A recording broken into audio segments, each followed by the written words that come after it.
Starting Saturday, the Luhansk region of Ukraine enters the red epidemiological zone.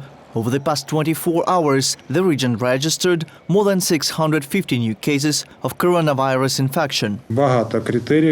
Many criteria made its effect, rising in the level of epidemiological status in our region. Most importantly, this is the poor level of the summer vaccination campaign. Among other places to turn to the red zone is Lviv. Local residents are ready for tougher restrictions. More than 1 million residents have already made the first jab, and the vaccination rate in the region continues growing. I'll go for the jab as it is required to use the public transport or to go to the mall, and in general to continue work one needs to be vaccinated. I think one needs first to get a test, check that he's in good health and then vaccinate. According to medical workers, vaccination is the only way to live a fully safe life. If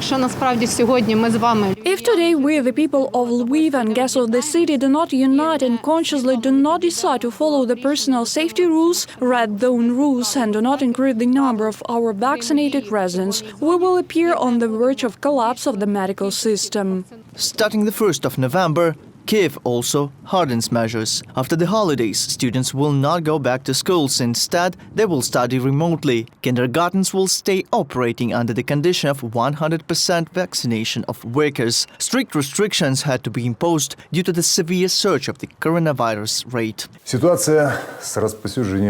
The situation with the spread of coronavirus in the capital is rapidly deteriorating. In the course of the last week, over 1,000 of residents of the city are getting tested positive daily, and over 30 and even 40 and 50 deaths a day. As of today, the bed occupancy in the Kyiv clinics reached almost 63%. Dnipropetrovsk region remains in the red zone for the second week. Police officers carry checks on how cafes and restaurants adhere to the measures. Yet a cafe in the center of the city appeared incompliant with protocol. The staff has neither certificates nor PCR tests. Immediately, the director is noted on the administrative record.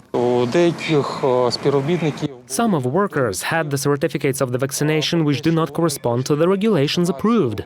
Such a violation provides for a 17,000 hryvnias fine. That is almost $650. The amount for the management is twice higher. The quarantine restrictions also apply in public transport. Police raids will selectively check the presence of the vaccination certificate or PCR test during the traffic. The fine would make up to 34,000 hryvnias or $1,300. Reported by Nick Starkov, Anastasia Volkova, Yulia Bil, Yulia Bardish, Natalia Gusak, UATV News.